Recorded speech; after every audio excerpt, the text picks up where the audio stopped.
Deməli belə, bugünkü qonaqlarım, daha doğrusu bugünkü yox, bu 2 gün bundan qabaq avtomobili götürmüşdük.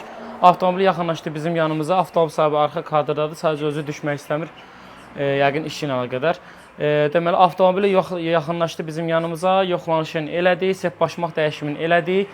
Bundan əlavə olaraq avtomobildə üst krışkanı dəyişdik, dinamo remenini dəyişdik, filtr korpus sanikləri buraxırdı, onları dəyişdik. Arxa sanik, qabaq sanikləri dəyişdik, vakuum sazda prokladkasından buraxırdı, onu da dəyişdik.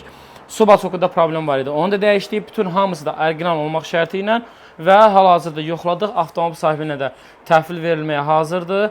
İnşallah ki, təhvil verəcək və burada əlimdə gördüyünüz vərəqdə isə Avtoklinik rəsmi öz servisimizin peçatı ilə bir yerdə, mənim imzamla bir yerdə bütün detalları mən qoymuşam və mən tərəfində də avtomobilə bütün görülən işlərə zəmanət verilir. İstər sepbaşmağından olsun, istər qoyduğum detallar olsun. Bütün gördüyüm işlərə zəmanət verirəm. Kim ki, avtomobildə də belə sepbaşmaq dəyişimi istəyir, ümumi qulluq istəyir, hətta elektrik işi olsa belə, zəmanətli xidmət istəyirsə, bizim servis seçib yaxınlaşa bilərlər. Görülən bütün işlərə zəmanət verilir. Əgər istəsəniz, maşına lazım olan bütün ehtiyatçıların biz təşkil edirik, zəmanət də bizdən olur və yaxud da ki, avtomobildə olan bütün problemlərini çıxardırıq, xərclərini çıxardırıq, sizə təqdim edirik. Bütün detalları siz alırsınız, biz yalnız gördüyümüz işlə bağlı zəmanət veririk və detalları zəmanət vermirik.